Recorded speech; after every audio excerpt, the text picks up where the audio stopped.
بسم الله الرحمن الرحیم. نن زموږ د علم الصرف آخرین سبق نمبر 1 دی. په نن درس کې به مونږ ان شاء الله د هفت اقسامو بیان کوو. هفت اقسام څه ته وایي؟ هفت اووه ته وایي په فارسی کې. اقسام د قسمونو جمع ده،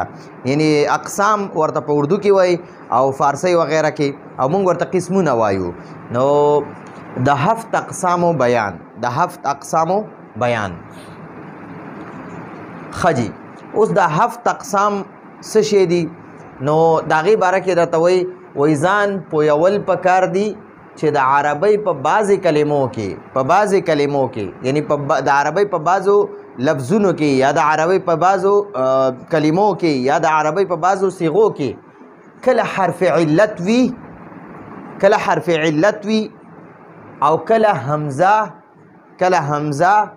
او کله د یو جنس معنی دا ده چې یو شان دوه حروف وي پکې. لکه مثلا ګورئ را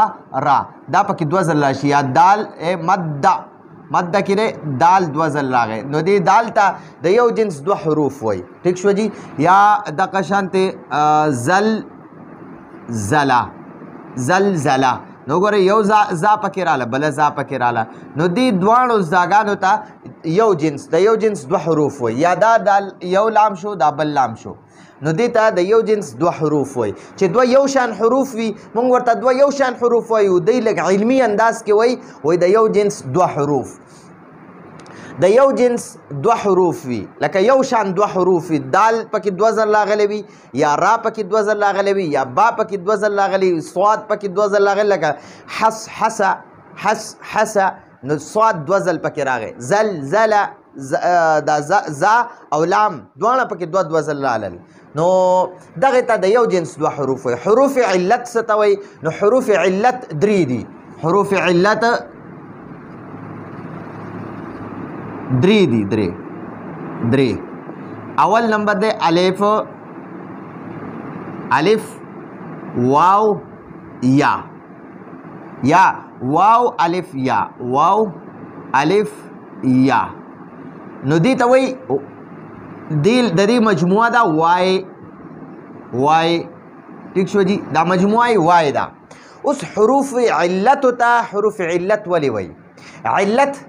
علت دا د علیل نه جوړ دی. علیل بیمار ته وایي او بیمار همیشه کمزوری وي، او بیمار د بیماری په وخت کې د تکلیف د وجې نه دا وای لفظ وباسي که نه وای، نو دا وای واو الف یا، نو دا کمزوري حروف دي.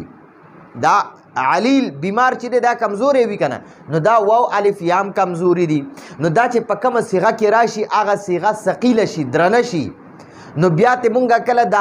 دا حروف ختم کو بالکل، او کله په بل حرف سره بدل کو، یعنی د دې حرف په ځای بل یو حرف راولو، نو دې ته حروف علت وایي. نو د عربۍ په بعضو کلمو کې حروف علت وي، کله پکې حروف علت وي، کله پکې حمزه وي. حمزه یو الف وي یو حمزه، نو الف هم په صیغه کې ټیک نه دی او حمزه هم په صیغه کې ښه خبره نه، او کله د یو جنس دوه حروف یعنی یو شان دوه حروف وي پکې،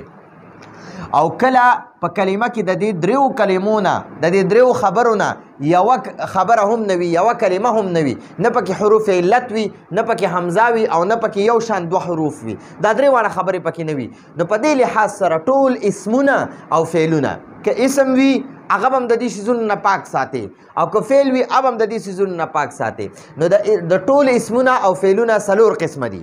نو دلته به اوس موږ ولیکو د حروفو د قسمونو په اعتبار یا د حروفو د قسمونو په لحاظ،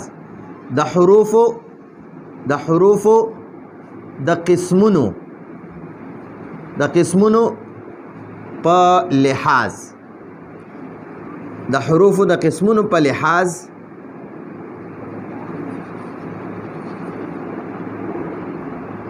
اسم څلور قسمه دی. فعل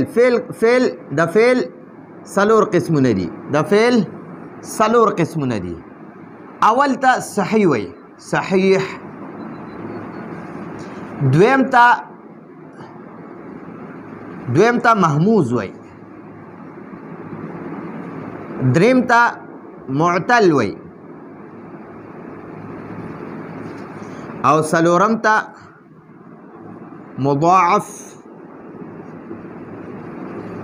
مضاعف وای. اوس صحیح څه ته وایي؟ ګورئ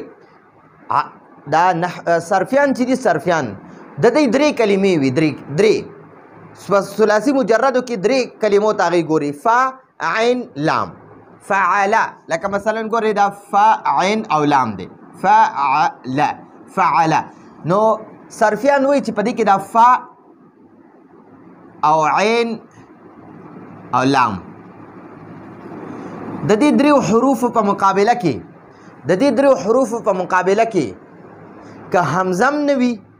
حروف علت هم نه وي ټیک شوه او دغه هم پکې نه وي یو شان پکې دوه حروف هم نه وي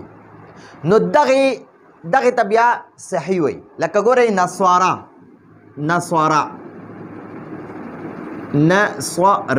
بر وزن فعل مونږ به د فا عین او لام سره تلو فعل نو ګورئ فا چې دی د فا په مقابله کې یعنی فا ته مخامخ نون دی او عین ته مخامخ صاد دی او لام ته مخامخ را ده نو ګورئ فا د نون ته مونږه فا کلمه وایو ځکه چې دا فا عین لام کې فا ته مخامخ دی صاد ته مونږه عین کلمه وایو ځکه چې دا عین ته مخامخ دی او را ته مونږه لام کلمه وایو ځکه چې دا لام ته مخامخ دی نو ګورئ دا یو بل دا فا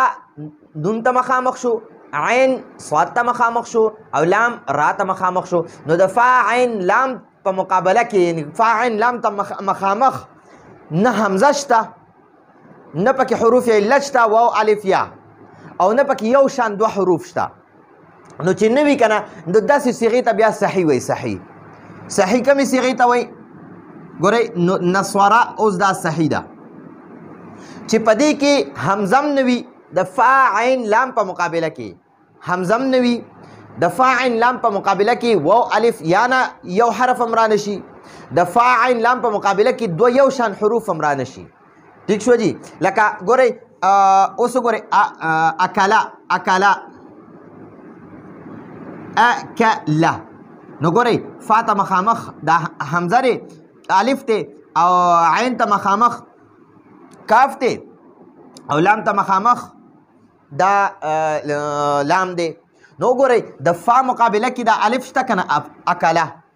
اکلا دا مخامخ پکې دی حمزه دی دا حمزه شته که نه فا ته مخامخ حمزه ده نو ګورئ دا اوس صحیح نه ده صحیح هغې صیغې ته وایي چې د فا عین لام مقابله کې نه حمزه راشي نو دې کې حمزه راله د فا مقابله کې یعنی فا ته مخامخ حمزه راله او نه پکې د عین مقابله کې حروف علت وي او نه پکې دوه یو شان حروف وي لکه حروف علت مثلا ګورئ وعده نو ګورئ فا ته مخامخ واو دی عین ته مخامخ عین دی او لام ته مخامخ دال دی نو ګورئ دا صحیح نشو صحیح هغه ته وایي چې د فا کلمې کې حمزه نه وي او نه حرف علت وي عین کلمه کې حمزه او حرف علت نه وي او لام کلمه کې حمزه او حرف علت نه وي نو ګورئ د فا کلمه کې د حمزه مثال دار اکلا او د فا کلمه مقابله کې د حروف علت مثال واو دی او د فا کلمه په مقابله کې حروف علتونه یا به ولیکو یسره ٹھیک شو جی اوس په دغه شانتې وګورئ دې کې هم حرف علت راغی نو یسره کې هم حرف علت راغی وعده کې هم حرف علت راغی اکله کې هم حرف علت راغی نو د فا په مقابله کې درې وانو کې حرف علت راغی یا دغه شانتې به وګورئ سأله وګورئ اوس په سأله کې د فا مقابله کې سین دی او د عین مقابله کې حمزه دی سأله بر وزن فعاله نو دا حمزه دلته اوس د عین کلمې په مقابله کې راغی او د لام په مقابله کې لام راغی نو دلته کې دا حمزه بیا د عین کلمې په مقابله کې راغی نو دا هم صحیح نشوه ٹھیک شوه اوس بله ګورئ مثلا د یعنی یو شان دوه حروف مده چې دا په اصل کې دی مده نو ګورئ په دې اخره کې وګورئ دوه حروف یو شانتي شو که نه یو هم دال دی بل هم دال دی نو دا اکثر دا یو دال کې نو دغه پې واچئ شد پې واچئ یا دغه شان فره دی فره نو دا اصل کې دی نو ګورئ دوه ځل را راله دلته کې دوه ځل دال راغی نو دې دوه ځل دال چې راغی دې ته د یو جنس دوه حروف وایي چې دوه حروف یو شانتې راشي که نه نو دوی ته وایي د یو جنس دوه حروف دلته را دوه ځل راله نو دوی وایي دا را د یو جنس دوه حروف دي دا دې صیغه کې د یو جنس دوه حروف دي یعنې یو شان دوه حروف دي پکې په دې مده کې د یو جنس دوه حروف دي یعنې یو شان پکې دوه حروف دي نو ګورئ دې کې هم کمی راغی دا هم صحیح نه ده صحیح هغې ته وایي لکه اوس وګورئ نسوارا ضربا فتح سمع وګورئ دې کې اوس د فا عین لام په مقابله کې نه حمزه شته نه پکې حروف علت شته نه پکې د یو شان دوه حروف شته وګورئ نسوارا کې نو دا پاکه ده د حروف علتو نه پاکه ده د حمزه نه پاکه ده او د دوه حروفو یو شان چې وي هغې نه پاکه ده د یو جنس دوه حروفو نه یعنې د دوه حروف د یو جنس هغې نه پاکه ده ضربه ته وګورئ په دې کې نه حمزه شته نه پکې واو الف یا شته او نه پکې یو شان دوه حروف شته ضاد را با فتح ته وګورئ فتح نو دې فتحه کې نه واو شته نه پکې حمزه شته نه پکې حروف علت واو الف یا شته نه پکې یو شان دوه حروف شته سمع ته وګورئ نه پکې حمزه شته نه پکې حروف علت شته واو الف یا او نه په دې کې یو شان دوه حروف شته نو دا نصارا هم صحیح ده د ضربت هم صحیح وای فتحت هم صحیح وای سمعت هم صحیح وای صحیح ورته ځکه وای چې د فا عین لام په مقابله کې یعنې فا عین لام ته مخامخ دغه رانشي حمزه حروف علت او یو شان دوه حروف نو هغې ته صحیح وای صحیح څه ته وای چې نه پکې حمزه راشي نه پکې حروف علت راشي نه پکې یو شان دوه حروف وي نو دغې ته صحیح وای صحیح تعریف زده کړئ انشاءالله بیا به یو ځان له د هغې تعریف هم کوو خو په دې نقشه باندې ځان پوهه کړئ انشاءالله تاسو به په ټولو بیا په ټول تعریفونو پوهېږئ صحیح څه ته وایي صحیح هغې صیغې ته وایي چې نه پکې حمزه وي نه په ماده کې دا نون سواتره دا د نسواره ماده نه ماده دا د دې صیغې ماده ده ټیک شوه حروف اصلي دي اصلي حروف دي نون سواتره اصلي حروف دي نو نسواره حروف اصلیو کې نه واو شته نه حروف علت شته واو الف یا او نه پکې د یو شان دوه حروف شته د یو جنس دوه حروف دا هم پکې نشته نو دې ته صحیح وایي اوس محموز څه ته وایي محموز چې دی که نه محموز هغه صیغې ته وایي چې د هغې په حروف اصلیو کې حمزه وي محموز چا ته وایي هغه صیغې ته وایي چې د هغې په حروف اصلیو کې د فا عین لام مقابله کې حمزه وي حروف اصلي دا محموز هغه صیغې ته وایي محموز هغه صیغې ته وایي چې د فا عین لام مقابله کې حمزه راشي محموز هغه صیغې ته وایي چې د فا عین لام مقابله کې حمزه راشي یعنی حروف اصلیو کې حمزه وي حروف اصلیو کې حمزه وي نو دا حمزه به بیا درې قسمه وي یا به دا حمزه د فا په مقابله کې وي یعنی حروف اصلیو کې د فا په مقابله کې وي نو هغې ته محموز الفا وایي محموز الفا ٹھیک شوه لکه اماره نو وګورئ د فا په مقابله کې حمزه دی اماره په فعل کې اماره دی او په اسم کې امرون دی امرون مصدر دی د امره یامر امرا د دې مصدر امرون دی امرون اسم دی او اماره دا دغه دی فعل دی نو وګورئ دا امره بر وزن فعاله نو د فا په مقابله کې حمزه راغی نو دې ته محموز الفا وایي محموز چاته وایي چې د فا عین لام مقابله کې حمزه وي نو د حمزه که د فا په مقابله کې وي نو محموز الفا ورته وایي او که د حمزه د عین په مقابله کې وي نو محموز العین ورته وایي محموز العین لکه مثلا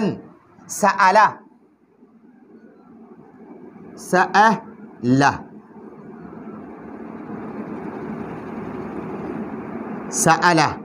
وګورئ اوس د دې سأله د عین کلمې د فا په ځای باندې سین دی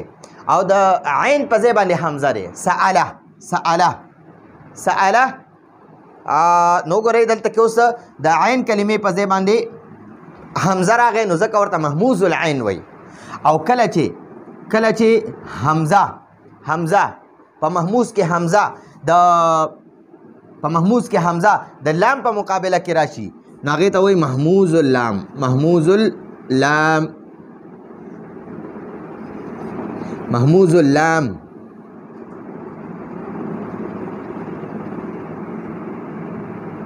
محموز اللام محموز اللام مثلا قرأ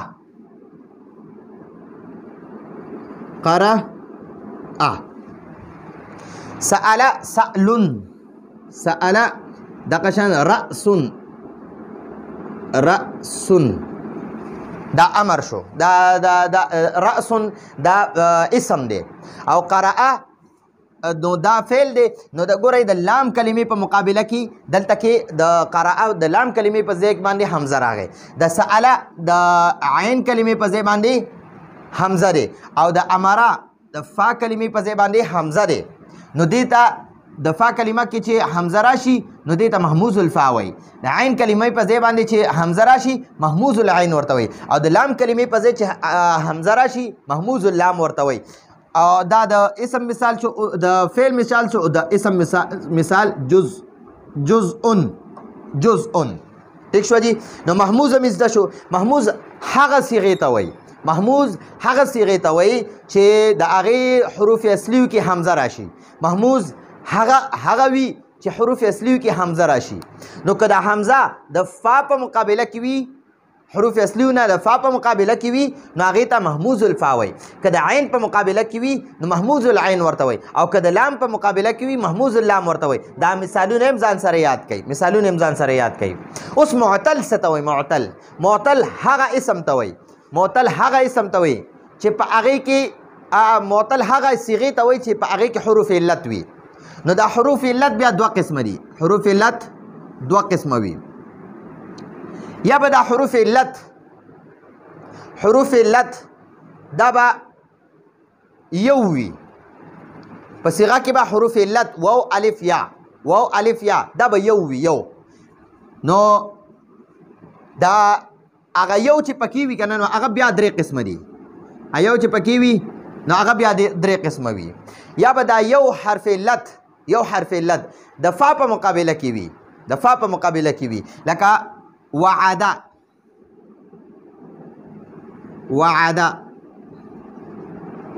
وګورئ دا واو حرف علت دی نو وګورئ د فا په مقابله کې حرف علت دی نو دې ته معتل الفا وایي معتل الفا د دې یو نوم څه شی دی معتل الفا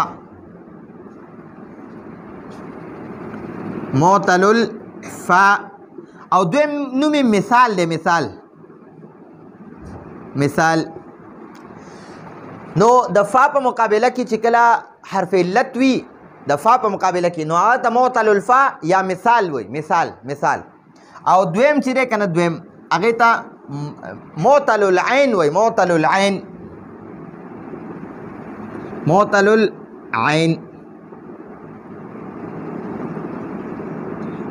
العین ورته ځکه وایي چې د عین په مقابله کې حرف علت وي نو د دې بل نوم اجوف هم دی اجوف د جوف نه وته او جوف خېټې ته وایي او خېټه د انسان په بدن کې په بالکل په منځ کې ده نو دا اجوف صيغه د صيغې په منځ کې چې کله حرف علت وي واو وي الف وي یا وي نو وعد دا مثال دی او بیا ورپسې د اجوف مثال قال دی قال دا قال په اصل کې قواله دی قواله نو ګورئ دا واو چې دی که نه حرف علت دی او دا د عین په مقابله کې راغی عین کلمې په مقابله کې حرف علت راغی نو ځکه ورته معتل العین هم وایي او دا وګورئ د صيغې په منځ کې راغی نو ځکه ورته اجوف وایي اجوف جوف ته وایي د جوف نه وته او جوف خېټې ته وایي او خېټه د بدن په منځ کې د بالکل منځ کې نو دلته کې معتل العین ته اجوف ځکه وایي چې د بالکل د صيغې په منځ کې حرف علت راغلی دی ٹھیک شو جی او دریم ته معتل اللام وایي معتل اللام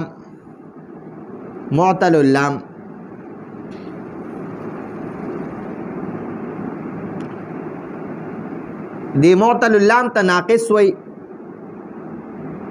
معتل اللام معتل اللام ورته ځکه وایي چې د لام په مقابله کې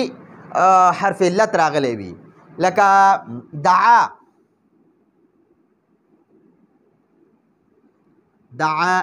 دا دعا په اصل کې دعاوه دی دعاوه نو دی دا واو په الف باندې بدل شو نو دعاوه نو ګورئ د عین د لام کلمه کې حرف علت راغلی دی نو ځکه ګورئ لام کلمه په ځای باندې حرف علت راغلی دی نو دې ته ځکه معتل اللام وایي او دې ته ناقص ځکه وایي چې دا ناقص معنی ده دمبوري ده لکۍ کټ شوی نو مطلب دا دی چې د دې صیغې اخره کې دا واو کټ شوی دی ختم شي بیا نو دا په الف سره بدل شو نو دعا په اصل کې دعوه دی نو دلته دا دعوه واو په الف باندې بدل شو نو دې ته ناقص وایي نو معتل څه ته وایي معتل درې قسمه دی یا به معتل الفا وي یا به معتل العین وي یا به معتل اللام وي معتل الفا څه ته وایي چې د فا کلمه کې حرف علت واو راشي یا راشي د یا مثال یسره دی یسره ٹھیک شو جی او معتل العین دته اجوف وایي نو اجوف ورته ځکه وایي چې په مینس کې حرف علت راشي نو دا حرف علت په یا واو وي ٹھیک شو یا به واو وي نو هغې ته اجوف واوي وایي اجوف واوي او یا به یا وي لکه باع چې دا باع په اصل کې بیاعه دی بیاعه نو ګورئ عین کلمه کې یا راله یا حرف علت راغی نو دې ته اجوف واوي وایي او یا به دا حرف علت یا وي لکه رما دا رما په اصل کې رمایا دی رمایا نو دې نه بیا رما جوړ شو د یا باندې کړه زبر ولګېدو الف سره بدل شو نو دا رمایا دا رما په اصل کې رمایا دی نو ګورئ دا عین کلمه کې لام کلمه کې بیا حرف علت واو دی نو وګورئ کله چې د فا کلمه کې حرف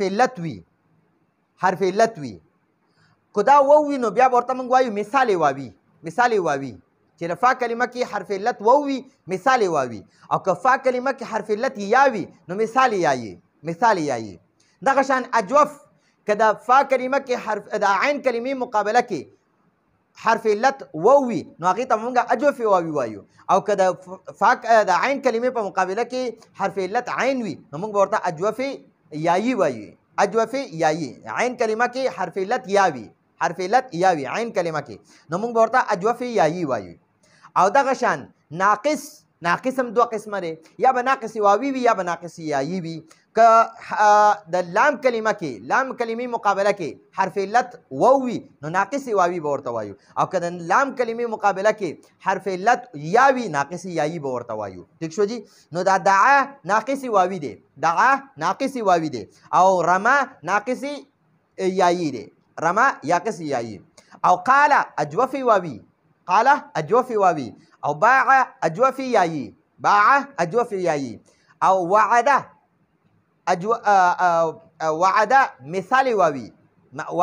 مثال واوي او یسره مثال یایي نو ګورئ دا خو چې کله په صیغه کې یو حرف علت وي نو بیا دا درې قسمه وي یا به مثال وي یا به اجوف یا به ناقص او د دې بل نوم څه شی دی معتل الفا معتل العین یا معتل اللام چې د فا عین لام مقابله کې یو حرف علت وي نو بیا به دا درې قسمه وي یا معتل الفا یا معتل العین یا معتل اللام مثال اجوف ناقص او که چېرته معتل نه دی معتل دا په یو صیغه کې دوه حرف علت وي که یو صیغه کې دوه حرف علت وي نو دا به بیا دوه قسمه وي یا به دا دواړه حروف علت په یو صیغه کې چې کله دوه حرف علت وي دا به دواړه یا یوځای وي نو هغې ته مفروق دغه وایي مقرون چې دی دا د قرن نه اوتی دی او قرن یوځایوالي ته وایي مقرون د قرن نه اوتی او قرن قریب ته وایي ٹھیک شوه یو بل سره چې نږدې وي لکه مثلا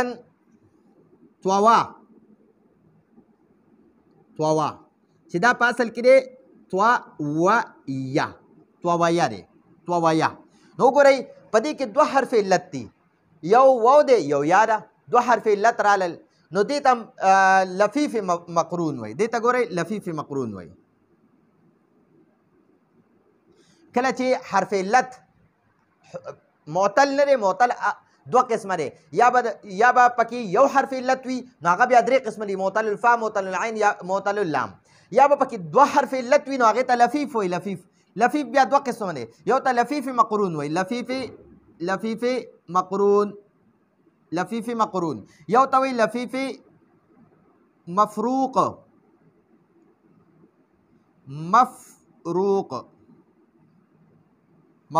یو لفیف مقرون د قرن نه وتی، یو ځای چې یو ځای دوه حرف علت په یو صیغه کې راشي. طوا چې په اصل کې طویا دی نو دوه حرف علت پکې رالل، یو بل سره ملاو دي، یو بل سره بالکل یو ځای دي، نو دې ته لفیف مقرون وایي. دوه حرف علت پکې رالل، لفیف مقرون ورته وایي.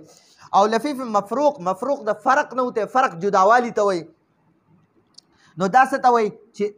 په یو صیغه کې دوه حرف علت وي، په یو صیغه کې دوه حرف علت وي خو هغه یو بل نه جدا وي، په منځ کې یو بل حرف وي. لکه مثلا ګورئ وحی،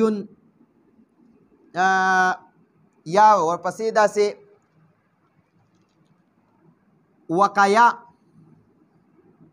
وقا چې دا په اصل کې وقیا دی. نو ګورئ د فا کلمې کې حرف علت راغی او د لام کلمې کې حرف علت راغی او د عین کلمه پکې په منځ کې د دې جداوالی راغی. نو ګورئ دوه حرف علت پکې رالل خو د یو بل نه جدا دي، منځ کې بل حرف شته. نو دې ته لفیف مفروق وایي چې دوه حرف علت په یو صیغه کې راشي او په منځ کې پکې بل یو حرف وي، نو دغه ته لفیف مفروق وایي. او لفیف مقرون څه ته وایي چې دوه حروف علت په یو صیغه کې راشي او د دواړو په منځ کې بل یو حرف نه وي، دواړه یو ځای وي یو بل سره، لکه طوا چې په اصل کې طویا دی. او چې کله پکې په منځ کې یو بل حرف وي نو هغه او دوه حروف علت پکې وي نو هغې ته لفیف مقرون وایي. لکه لفیف مفروق ورته وایي، مفروق. لکه وقایا، وقا چې په اصل کې وقایا دی او ویل کېږي وقا. اوس څلورم قسم دی مضاعف. څه ته وایي؟ مضاعف دا بیا دوه قسمه دی، یا به دا ثلاثي وي مضاعف. دا مضاعف چې دی یو مضاف وي، مضاف مونږ ټول غلط وایو، مضاف هغې ته مضاف وایو او مضاعف چې وي هغې ته مضاف وایو، مضاف. نو دا مضاعف دی، مضاعف معنا ده ډبل، ٹھیک شو. نو دا به دې کې به دوه حروف علت راځي، یعنی د یو جنس په پکې دوه حروف راځي، یو شان به دوه حروف راځي، ډبل حروف به پکې راځي، یو شان به پکې دوه حروف راځي. نو دا به بیا دوه قسمه، یا به دا ثلاثي وي، ثلاثي معنا ده چې حروف اصلي او تعداد به درې وي، یا به دا رباعي وي، رباعي چې د حروف اصلي او تعداد به څلور وي. نو دا پس مضاعف کې د ثلاثي مثال فره. نو ګورئ دې کې دوه حروف یو شان رالل، دې کې ګورئ حروف علت نه وي، دې کې به دوه حروف یو شان راځي. فره چې په اصل کې دی ف ر او را، یا ګورئ بره درته ولیکم دلته فره اصل کې دی ف را. نو ګورئ دا را پکې دوه ځل راله، نو دې ته د یو جنس دوه حروف وایي، چې یو حرف دوه ځل راشي کنه په یو صیغه کې نو هغې ته د یو جنس دوه حروف وایي او هغې ته مضاعف وایي، مضاعف. ٹھیک شوه. یا ګورئ مده چې دا اصل کې دی مدده. نو ګورئ دا دال دوه ځل راغی نو دې ته د یو جنس دوه حروف وایي، نو دې ته مضاعف وایي. مضاعف څه ته وایي چې یو شان دوه حروف پکې راشي، دې ته مضاعف وایي. نو دا مضاعف بیا دوه قسمه دی، یا به دا ثلاثي وي لکه فره مده، یا به دا رباعي وي لکه زلزله.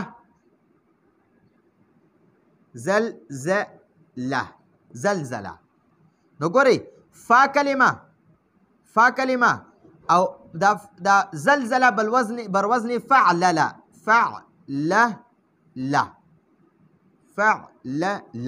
نو ګورئ دې کې دا فا کلمه زا شوه او د اول لام د حمزه شوه نو دې کې فا کلمه او عین کلمه د یو جنس شو یعنی دوه یو شان حروف شو او عین کلمه او دویم لام دا پکې د یو جنس شو ٹھیک شوه زلزله یا حسوا نو ګورئ دې کې دوه ځل حام راله او دوه ځل پکې سواد راغی دوه ځل پکې ح راله او دوه ځل پکې سواد راغی نو ګورئ یو دا ح شوه یو دا ح شوه نو دا دوه حاګانې یو شانتې دي نو دې ته وایي د یو جنس دوه حروف رالل او دوه پکې سوادونه رالل دوه سوادونه راله یعنی د یو جنس دوه حروف یعنی یو شان دوه حروف پکې سواد هم راغی او یو شان دوه حروف پکې هم رالل نو حسحسه بر وزن فعلله او زلزله بر وزن فعلله نو دا د مضاعف رباعي مثال او دا ثلاثي مثال چې دی دا فره او مد دی نو دا اوس زموږ د پوره سبق خلاصه دا ده که په دې حروفو باندې په دې نقشه باندې او په دې څیزونو باندې موږ ځان پوه کړو نو اوس په زموږ تقریبا 2 صفحې نه دي 2 صفحې په دې کتاب کې په دغه باندې به پوه دي نو اول د حروفو د قسمونو په لحاظ سره د فعل 4 قسمونه دي صحیح محموز معتل مضاعف صحیح محموز معتل مضاعف صحیح محموز معتل مضاعف 4 شو نو صحیح څه ته وایي چې د فا عین لام مقابله کې یا حروف اصلیو کې نه حمزه وي نه حروف علت وي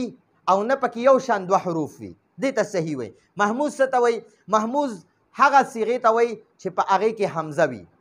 نو بیا که د حمزه د عین فا کلمې مقابله کوي محموز الفا ورته وایي که عین مقابله کوي محموز العین او که لام مقابله کوي محموز اللام ورته وایي ما مثالونه لیکلي دي معتل څه ته وایي معتل هغه صیغې ته وایي چې هغې کې حروف علت وي معتل هغه صیغو ته وایي چې حروف علت پکې شامل وي نو دا معتل